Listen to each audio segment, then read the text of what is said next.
नमस्कार, स्वागत है आपका खबर एचपी में। तो आइए जानते हैं हिमाचल के हर छोटे बड़े शहर से जुड़े 30 फटाफट बड़ी खबरों को। इससे पहले यदि आप वीडियो को लाइक नहीं किए हैं तो लाइक कर दीजिए और चैनल में नए तो चैनल को सब्सक्राइब कर लीजिए। और आप वीडियो को कहां से देख रहे हैं कमेंट बॉक्स में हमें जरूर बताइए।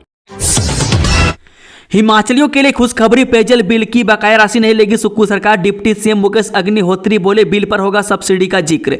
जी हां, उप मुख्यमंत्री मुकेश अग्निहोत्री ने कहा कि ग्रामीण क्षेत्रों में पेयजल उपभोक्ताओं से प्रदेश सरकार बकाया राशि नहीं वसूलेगी। जो बिल जारी होंगे उस पर सरकार की ओर से दिए जाने वाले उपदान यानी कि सब्सिडी का जिक्र भी होगा। और रविवार को सुंदरनगर के तरोट गांव में राज्य सहकारी विकास संघ के सौजन्य से आयोजित राज्य स्तरीय सहकारी समारोह में बोल रहे थे। उन्होंने कहा कि सहकारिता क्षेत्र में महिलाओं को आरक्षण प्रदान करने पर विचार किया जा रहा है और ऐसी सहकारी सभाएं जिनके निदेशक मंडल में सभी सदस्य हिमाचली हो, उन्हें कार्य करने के लिए भूमि उपलब्ध करवाने का मामला भी प्रदेश मंत्रिमंडल के समक्ष लाया जाएगा। हिमाचल के सरकारी कर्मचारियों को 1 दिसंबर को नहीं मिलेगा वेतन, इस दिन जारी होगी सैलरी। हिमाचल प्रदेश के सरकारी कर्मचारियों व पेंशनरों को इस महीने मासिक वेतन व पेंशन 2 दिसंबर को मिल सकती है। 1 दिसंबर को अवकाश है, ऐसे में 2 दिसंबर को ही वेतन व पेंशन कर्मचारियों व पेंशनरों को जारी कर दिया जाएगा। बता दें कि हर महीने कर्मचारियों के वेतन पर 1200 करोड़ व 800 करोड़ पेंशन पर खर्च होता है। वित्त विभाग ने सरकारी कोषागार में होने वाले नकदी के प्रवाह की समीक्षा की है। इसके अनुसार इस महीने समय पर वेतन व पेंशन की अदायगी के लिए बजट पर्याप्त है। वित्त विभाग ने प्रधान सचिव वित्त देवेश कुमार को इसकी फाइल भेजी है। इसमें वित्तीय स्थिति के बारे में बताया गया है। सरकार की मंजूरी मिलने के बाद ही वित्त विभाग अंतिम निर्णय लेगा कि वेतन व पेंशन किस तारीख को जारी की जाएगी। कंगना रनौत ने हाईकोर्ट में दायर किया जवाब, मंडी लोकसभा चुनाव को दी गई है चुनौती, जाने पूरा मामला। हिमाचल प्रदेश में मंडी से भाजपा सांसद कंगना रनौत ने लोकसभा चुनाव को रद्द करने वाली याचिका पर सोमवार को अपना जवाब दायर कर दिया है। न्यायाधीश संदीप शर्मा की अदालत ने इस मामले की सुनवाई की। अदालत ने याचिकाकर्ता को कंगना की ओर से दायर जवाब पर रेप्लिकेशन दायर करने को कहा है। इस मामले की अगली सुनवाई 4 हफ्ते बाद होगी। बता दें कि याचिकाकर्ता लायक राम नेगिन निर्वाचन अधिकारी मंडी पर आरोप लगाया है कि लोकसभा चुनाव में उनके नामांकन को गलत तरीके से अस्वीकृत किया गया। नामांकन अस्वीकार करने पर याचिकाकर्ता चुनाव नहीं लड़ सका। वह वन विभाग से सेवानिवृत्त हुए हैं। उन्होंने अदालत से लोकसभा चुनाव को रद्द करने की मांग की है। नेता प्रतिपक्ष बोले ईवीएम नहीं जन विरोधी और विकास विरोधी सोच है कांग्रेस की हार का कारण। नेता प्रतिपक्ष जयराम ठाकुर ने कहा कि कांग्रेस की हार का कारण कांग्रेस की जन विरोधी और विकास विरोधी सोच है, जो देश को आगे बढ़ाने की बजाय लड़ाने और बांटने की राजनीति करती है। मैं कई बार देश के मतदाताओं द्वारा कांग्रेस को नकार दिए जाने के बाद भी कांग्रेस के नेता जनमत को स्वीकार करने की बजाय अनर्गल बयानबाजी करते हैं। वह पूरे देश ने हिमाचल के विधानसभा चुनाव में कांग्रेस के द्वारा दी गई गारंटियों के प्रपंच को देखा था। मैं उसके बाद जब हिमाचल में कांग्रेस की सरकार बनी तो भी पूरे देश ने कांग्रेस की हकीकत देखी। मैं देश की राजनीति में अब परफॉर्मेंस के लिए स्थान है, प्रोपोगेंडा के लिए नहीं। मैं कांग्रेस को यह चुनाव प्रदेश की जनता ने हरवाया है, मैं ईवीएम ने नहीं। मैं जनता ने कांग्रेस को यह चुनाव इसलिए हरवाया है क्योंकि उन्होंने 70 साल में कांग्रेस का भ्रष्टाचार और कुशासन देखा है। मैं झूठी गारंटियों के नाम पर वोट लेते नेता देखे और सरकार बनने के बाद गारंटियों के विपरीत काम करती सरकार देखी है। लाहौल स्पीति में ट्रैकिंग और पर्वतारोहण पर रोक, डीसी ने जारी किया आदेश।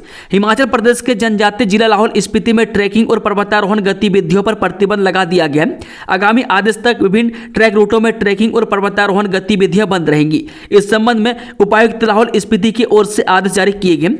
उपायुक्त की ओर से जारी आदेश में कहा गया है कि जिला लाहौल और स्पीति एक लोकप्रिय ट्रैकिंग और पर्वतारोहण गंतव्य है। मैं सर्दियों की शुरुआत के साथ यहाँ मौसम कभी भी बदल सकता है। ऐसे में भारी बर्फबारी और भूस्खलन ट्रैकरों के लिए जोखिम पैदा करते हैं। मैं खतरनाक परिस्थितियों में रेस्क्यू अभियान चलाना बेहद मुश्किल होता है। बंद नहीं होंगे एचपीटीडीसी के होटल, 6 महीने में दे दी जाएंगी सेवानिवृत्त कर्मियों की देनदारियां। हिमाचल प्रदेश हाईकोर्ट की डबल बेंच ने पर्यटन विकास निगम यानी कि एचपीटीडीसी के सभी होटलों को खुले रखने के आदेश जारी किए हैं। हाईकोर्ट के आदेश से पर्यटन निगम को बड़ी राहत मिली है। मैं सोमवार को न्यायाधीश विवेक सिंह ठाकुर और न्यायाधीश राकेश कैंथला की खंडपीठ ने 22 नवंबर के एकल पीठ के फैसले पर रोक लगा दी, जिसमें निगम के घाटे में चल रहे 9 होटलों को 25 नवंबर से बंद करने के आदेश दिए गए थे, जबकि 9 होटलों को 25 मार्च 2025 तक संचालन की मोहलत दी थी। मनाली लेह मार्ग पर दारचा सरचू के बीच 5 घंटे ही होगी वाहनों की आवाजाही। जे नवंबर महीने के अंतिम सप्ताह में पहाड़ों पर पानी जम रहा है, ऐसे में मनाली लेह मार्ग में विशेषकर दारचा से हिमाचल प्रदेश के बॉर्डर सरचू के बीच वाहन चलाना आसान नहीं होता है। पिछले दिनों हुई बर्फबारी के बाद अब दारचा सरचू लेह की तरफ आवाजाही के लिए समय निर्धारित किया गया। मौसम की स्थिति के देखते हुए फिलहाल दारचा से सरचू की तरफ सिर्फ 5 घंटे ही वाहनों की आवाजाही हो सकेगी। मैं सुबह 8 बजे से लेकर दोपहर 1 बजे के बीच ही दारचा से सरचू की तरफ वाहन जा सकेंगे। मैं सरचू से दारचा की ओर आने वाले वाहनों के लिए भी यही समय रहेगा। भोटा चैरिटेबल हॉस्पिटल होने वाला है बंद, लोगों का जोरदार प्रदर्शन, एनएच को किया जाम। मुख्यमंत्री सुखविंदर सिंह सुक्खू के आश्वासन के बावजूद राधा स्वामी सत्संग ब्यास के भोटा चैरिटेबल अस्पताल के बंद होने की सूचना अस्पताल गेट लगाने से लोग भड़क गए। नाराज लोगों ने सोमवार को शिमला मटोर नेशनल हाईवे पर चक्का जाम कर प्रदर्शन किया। लगभग 2 घंटे तक लोग अस्पताल के बाहर धरना प्रदर्शन करते रहे। हालांकि 10 से 5 मिनट के भीतर यातायात बहाल कर दिया गया। अस्पताल बंद होने की सूचना से गुस्साए लोगों ने सोमवार को प्रदेश सरकार के खिलाफ जमकर नारेबाजी की और अस्पताल के संचालन को जारी रखने की मांग की। एसडीएम बड़सर राजेंद्र गौतम ने मौके पर पहुंचकर प्रदर्शनकारियों को शांत किया। लोगों ने उपायुक्त हमीरपुर अमरजीत सिंह के माध्यम से प्रदेश सरकार को ज्ञापन सौंपा है। ढली में मुख्यमंत्री सुक्खू ने किया जिला परिषद और पंचायत संसाधन भवन का उद्घाटन। मुख्यमंत्री सुखविंदर सुक्खू ने सोमवार को ढली हेलीपोर्ट के पास नवनिर्मित जिला परिषद और जिला पंचायत संसाधन भवन का उद्घाटन किया। वह पंचायती राज मंत्री अनिरुद्ध सिंह भी इस मौके पर मौजूद रहे। इस अवसर पर उन्होंने सबसे पहले भवन के निर्माण स्थल पर भूमि पूजन किया और इसके बाद भवन का उद्घाटन किया। बता दें कि यह 4 मंजिला भवन 20 करोड़ 27 लाख रुपए की संशोधित स्वीकृति के तहत बनाया गया और इसका कुल क्षेत्रफल 4005 वर्ग मीटर है। वह भवन में आधुनिक सुविधाओं का प्रावधान किया गया, जिसमें लिफ्ट सुविधा भी शामिल है। वह ग्राउंड फ्लोर पर 5 स्वीट्स, 1 VIP स्वीट, डोरमेट्री, चौकीदार कक्ष, प्रतीक्षा कक्ष और पुरुष एवं महिला शौचालय बनाए गए। वह प्रथम तल पर 8 स्वीट्स, 1 BLP स्वीट, 3 स्टोर और 1 फ्लोर पेंट्री का निर्माण किया गया है। सालाना 1 लाख में तेंदुआ, 12,000 में मोनाल ले लीजिए गोद। जे यदि आप जानवरों से प्यार करते हैं तो 1 लाख रुपये देकर तेंदुआ और 12,000 रुपये सालाना देकर मोनाल को गोद ले सकते हैं। वन्य जीव को घर नहीं ले जाया जा सकता है, उसे संबंधित जीव के भरण पोषण के लिए वार्षिक शुल्क चुकाना होगा। मैं इसकी एवज में उसका नाम संबंधित वन्य जीव के बाड़े के बाहर लिखा जाता है। हिमाचल प्रदेश वन विभाग के वन्य जीव विंग पशु गोद लेने और दान योजना के माध्यम से वन्य जीव संरक्षण को प्रोत्साहित कर रहा है। वह योजना 2022 में शुरू हुई थी। इसका मुख्य उद्देश्य आम नागरिकों, संस्थानों और कॉरपोरेट जगत को प्रदेश के चिड़ियाघरों और पक्षी विहारों में रखे गए जानवरों की देखभाल में सहभागी बनाना है। योजना में आयकर अधिनियम की धारा 80G के तहत कर छूट भी मिलती है। योजना के अंतर्गत हिमाचल के चिड़ियाघर और पक्षी अभ्यारण्यों जैसे हिमालयन नेचर पार्क, कुफरी तथा रेणुकाजी मिनी जू में लोग तेंदुआ, मोनाल, हिमालयी थार और वेस्टर्न ट्रागोपन जैसे दुर्लभ प्रजातियों के संरक्षण में मदद कर सकते हैं। इनमें प्रत्येक पशु को गोद लेने की वार्षिक लागत उसकी देखभाल की जरूरतों पर निर्भर करती है। हिमाचल प्रदेश चिड़ियाघर और पक्षी अभ्यारण्य सोसाइटी की ओर से चिड़ियाघरों और अभ्यारण्यों को देखभाल की जाती है। यह योजना न केवल वित्तीय सहायता के लिए है, बल्कि इसका उद्देश्य पर्यावरणीय जागरूकता बढ़ाना और आम लोगों को संरक्षण के प्रयासों में सक्रिय भागीदारी बनाना भी है। इस पैसे को जानवर के खान पान और दवाइयों पर खर्च किया जाएगा। औषधीय पौधों की खेती में मनरेगा बनेगी मददगार, 1 लाख रुपये तक का बजट मिलेगा। जे महात्मा गांधी राष्ट्रीय रोजगार गारंटी योजना यानी कि मनरेगा के जरिए अब हिमाचल के किसान औषधीय पौधों की खेती कर सकेंगे। इसके लिए उन्हें मनरेगा कार्यों में प्रस्ताव डलवाना होगा या खंड विकास अधिकारी कार्यालय में आवेदन करना होगा। वह कार्य के लिए 1 लाख रुपये तक का बजट जारी होगा। इसमें 60% लेबर जबकि बजट का 40% हिस्सा औषधीय पौधों और बीज पर खर्च होगा। कोरोना महामारी के बाद लोगों का रुझान औषधीय पौधों की ओर बढ़ा है। औषधीय पौधों तथा उनके बने उत्पादों की भी मांग बढ़ी है। इसके चलते कई लोग घरों में औषधीय पौधे उगा रहे हैं। अब शिमला में आइस स्केटिंग का साल भर ले सकेंगे मजा, पर्यटन विभाग ने शुरू की प्रक्रिया। ऐतिहासिक आइस स्केटिंग रिंक शिमला को ऑल वेदर इंडोर रिंक में बदलने की प्रक्रिया शुरू हो गई है। वह पर्यटन विभाग ने परियोजना के लिए 35 करोड़ रुपए के टेंडर आवंटित कर दिए हैं। वह रिंक न केवल स्थानीय लोगों बल्कि पर्यटकों और पेशेवर स्केटिंग प्रतियोगिताओं के लिए भी आकर्षण का केंद्र बनेगा। बता दें कि रिंक को ऑल वेदर बनाने के लिए परिसर का निर्माण किया जाएगा। इससे रिंक इंडोर बनेगी। एशियन डेवलपमेंट बैंक से इस परियोजना के लिए वित्तीय मदद मिलेगी। मिलेगी। वह बैंक की उपलब्ध कराई धनराशि का उपयोग रिंग के ढांचागत सुधार, तकनीकी उन्नति और उपकरणों की स्थापना में किया जाएगा। बता दें कि पहले यह परियोजना स्मार्ट सिटी मिशन के तहत बनाई जानी थी। यह परियोजना शिमला के पर्यटन को बढ़ावा देने और राज्य के राजस्व में वृद्धि करने के उद्देश्य से की जा रही है। योजना के अनुसार काम अगले साल के मध्य तक शुरू होगा। मैं इसे समयबद्ध तरीके से पूरा किया जाएगा। इस परियोजना का मुख्य उद्देश्य शिमला के रिंग को अंतर्राष्ट्रीय मानकों के अनुरूप बनाना है। इसके लिए रिंग का आकार 60 फीट लंबा और 30 फीट चौड़ा तय किया गया। यह पेशेवर स्केटिंग प्रतियोगिताओं के लिए उपयुक्त है। वह रिंग को पूरी तरह से इंडोर बनाया जाएगा। वह रिंग में अन्य आधुनिक सुविधाएं भी जोड़ी जाएगी। मैं इनमें चेंजिंग रूम, दर्शकों के लिए बैठने की व्यवस्था और एक कैफेटेरिया भी होगा। मैं इन सुविधाओं से न केवल स्केटर्स बल्कि दर्शकों के लिए भी अनुभव बेहतर होगा। बिलासपुर रेल ट्रैक पर बनेगी 6.7 किलोमीटर लंबी टनल, अलाइनमेंट में किया बदलाव। भानुपल्ली बिलासपुर बेरी रेल लाइन परियोजना पर अब सबसे लंबी टनल 6.7 किलोमीटर होगी। इस टनल को दिसंबर 2026 तक ब्रेक थ्रू करने का लक्ष्य रखा गया। बता दें कि महिला नामक स्थान पर अलाइनमेंट में बदलाव किया गया। यहाँ बन रही 10 और 11 नंबर टनल को अब एक ही टनल में बदला जाएगा। वह पहले इन दोनों टनलों के बीच करीब 550 मीटर पुल बनाया जाना था, लेकिन उस जगह पर लगातार हो रही भूस्खलन और कच्चा पहाड़ होने के कारण पुल नहीं बनाने का निर्णय लिया गया। मैं नए सर्वे में 3800 मीटर लंबी 10 नंबर टनल और 2100 मीटर लंबी 11 टनल को आपस में जोड़कर एक ही टनल बनाई जाएगी। मैं दोनों टनलों और बीच में 800 मीटर हिस्से को जोड़कर यह टनल 6700 मीटर लंबी हो जाएगी।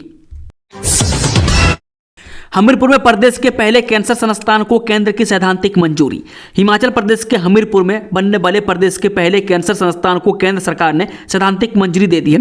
इस संस्थान में इंडियन काउंसिल मेडिकल रिसर्च की मदद से प्रदेश में बढ़ रहे कैंसर के मरीजों के कारणों का पता लगाया जा सकेगा।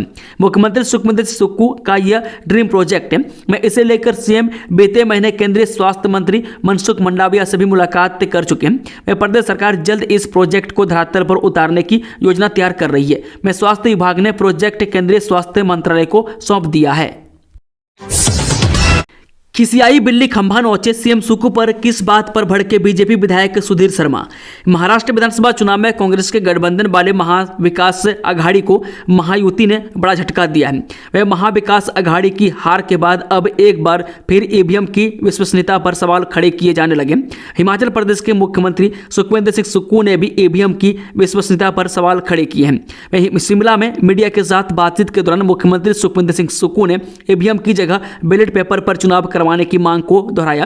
मुख्यमंत्री ने कहा कि खुद टेक्नोलॉजी के ज्ञाता एलन मस्क भी कह चुके हैं कि टेक्नोलॉजी को हैक किया जा सकता है। ऐसे में लोगों के शक को दूर करने के लिए बैलेट पेपर पर चुनाव करवाए जाने चाहिए।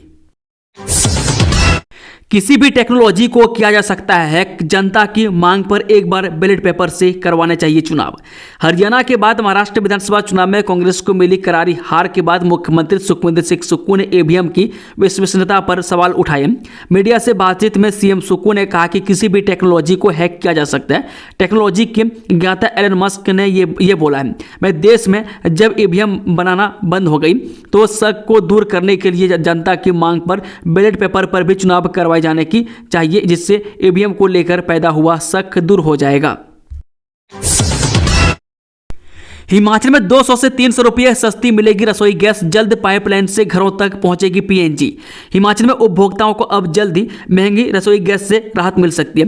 वह प्रदेश अब उपभोक्ताओं को पाइप्ड नेचुरल गैस यानी कि पीएनजी कनेक्शन से सस्ती रसोई गैस मिलेगी। इसके लिए अब देश के महानगरों की तर्ज पर प्रदेश के 5 जिलों में पहली बार पाइप्ड नेचुरल गैस सुविधा मिलने जा रही है, जिसके लिए केंद्र ने मंजूरी दे दी है। वह पहले चरण में जिन शहरों को इस सुविधा से जोड़ा जाना है वह इसकी सूची भी जारी कर दी है। केंद्र से योजना मंजूर होने के बाद अब संबंधित जिला प्रशासन को तेल कंपनी से संपर्क कर पाइप्ड नेचुरल गैस यानी कि पीएनजी कनेक्शन योजना को सिरे लगाने के लिए भूमि चयन कर ट्रांसफर की प्रक्रिया को आगे बढ़ाने को कहा है। इस योजना के शुरू होने उपभोक्ताओं को एलपीजी सिलेंडर भरवाने के झंझट से छुटकारा मिलने वाला है। हिमाचल शिक्षा बोर्ड स्कूलों में तैयार करेगा मास्टर ट्रेनर। 60 शिक्षकों को दिया जा चुका है प्रशिक्षण। हिमाचल प्रदेश स्कूल शिक्षा बोर्ड की ओर से तैयार किया गया मास्टर ट्रेनर प्लान अब सूबे के शिक्षकों को प्रशिक्षित करेगा। प्रशिक्षण का पहला बैच साइंस ग्रुप के अध्यापकों के रूप में 2 से 7 दिसंबर तक बैठेगा, जबकि दूसरा बैच 9 से 19 दिसंबर तक चलेगा। इस दौरान शिक्षकों को शिक्षा बोर्ड के मास्टर ट्रेनर मॉडल पेपर तैयार करने से लेकर परीक्षाओं के मूल्यांकन को लेकर प्रशिक्षित किया जाएगा। बता दें कि हिमाचल प्रदेश स्कूल शिक्षा बोर्ड देश में पहला ऐसा बोर्ड है जिसने पहले 60 मास्टर ट्रेनर तैयार किए। ये 60 मास्टर ट्रेनर राष्ट्रीय और NCIT के तहत प्रशिक्षण ले चुके हैं। इतना ही नहीं, बोर्ड की ओर से शिक्षकों को यह प्रशिक्षण ऑनलाइन माध्यम से दिया जाएगा।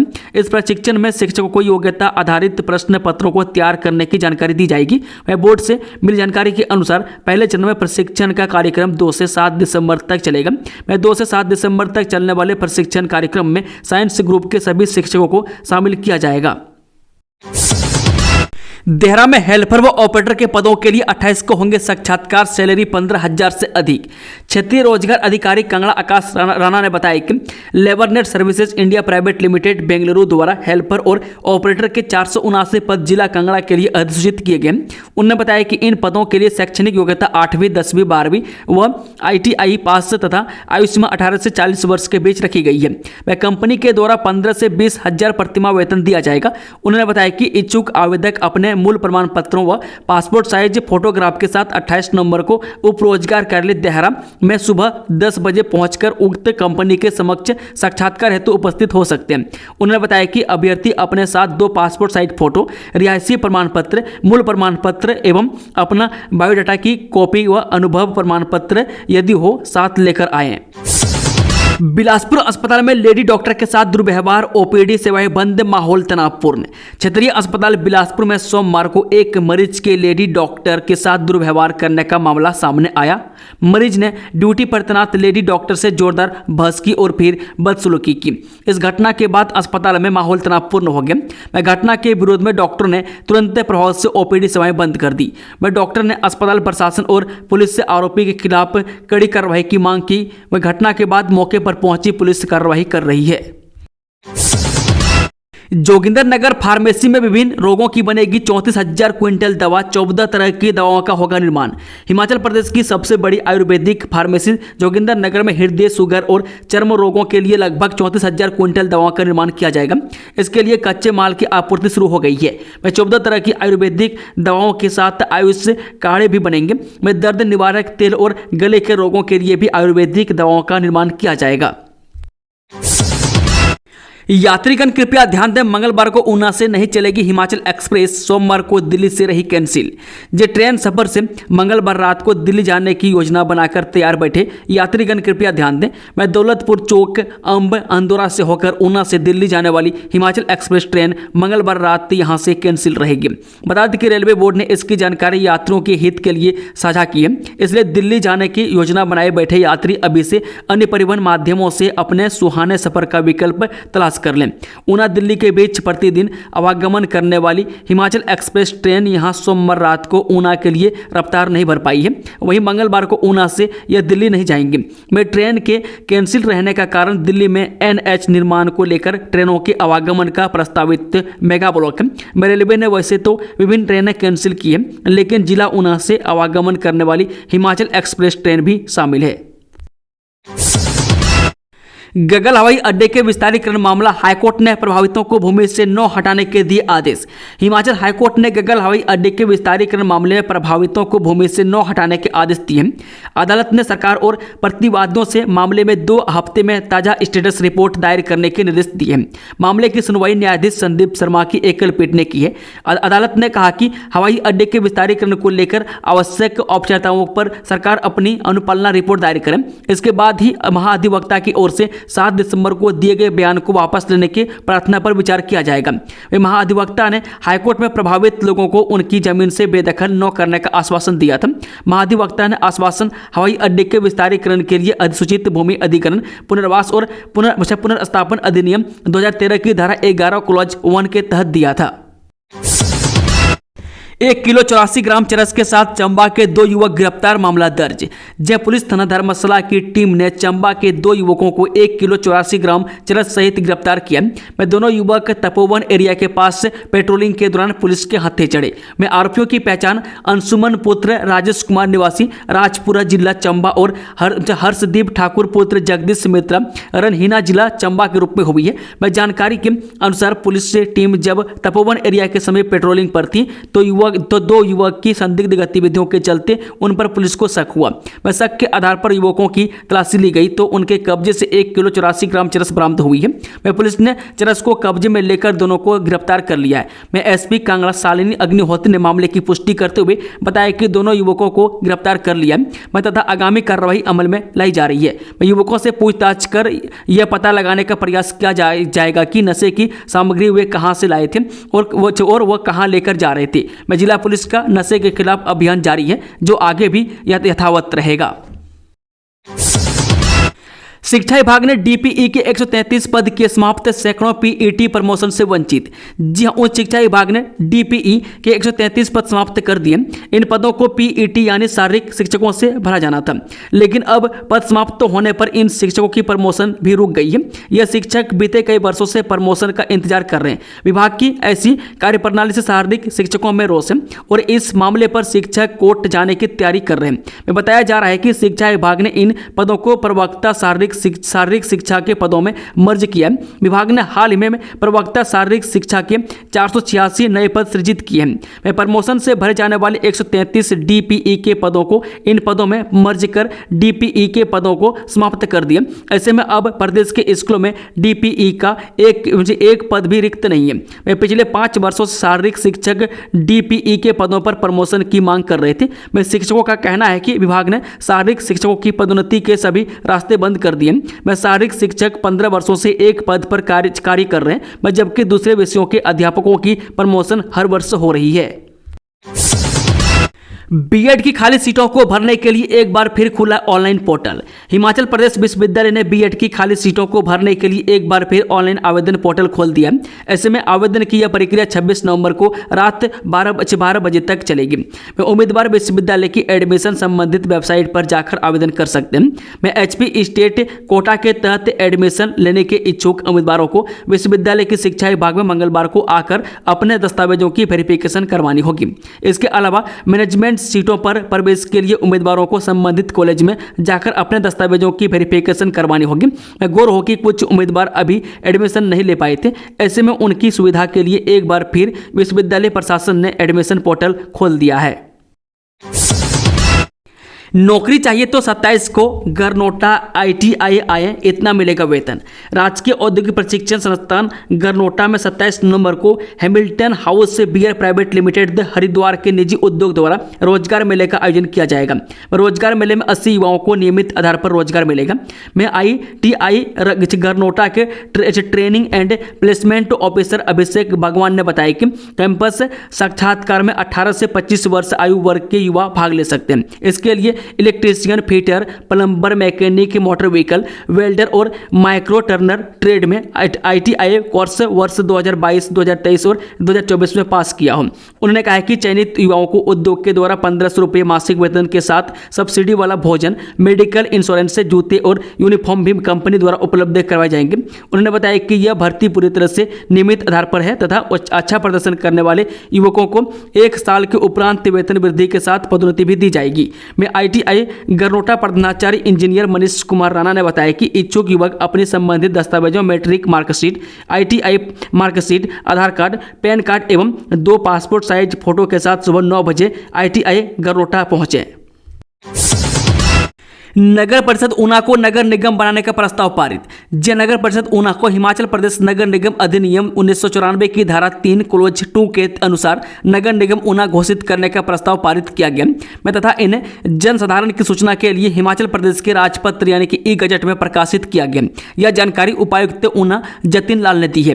उन्होंने बताया कि नगर निगम ऊना में सम्मिलित किए जाने के साथ साथ नगर परिषद ऊना के रूप में घोषित किए जाने से इस क्षेत्र में रहने वाले किसी निवासी को यदि कोई आपत्ति अथवा आपेक्ष है तो वे उसे हिमाचल प्रदेश के राजपत्र प्रकाशित अधिसूचना की तारीख से 2 सप्ताह की अवधि के भीतर लिखित में उपायुक्त ऊना के माध्यम से प्रधान सचिव यानी कि शहरी विकास हिमाचल प्रदेश सरकार को भेज सकते हैं। उन्होंने बताया कि निर्धारित समय अवधि के भीतर प्राप्त आपत्तियों व आपेक्षों पर ही विचार किया जाएगा।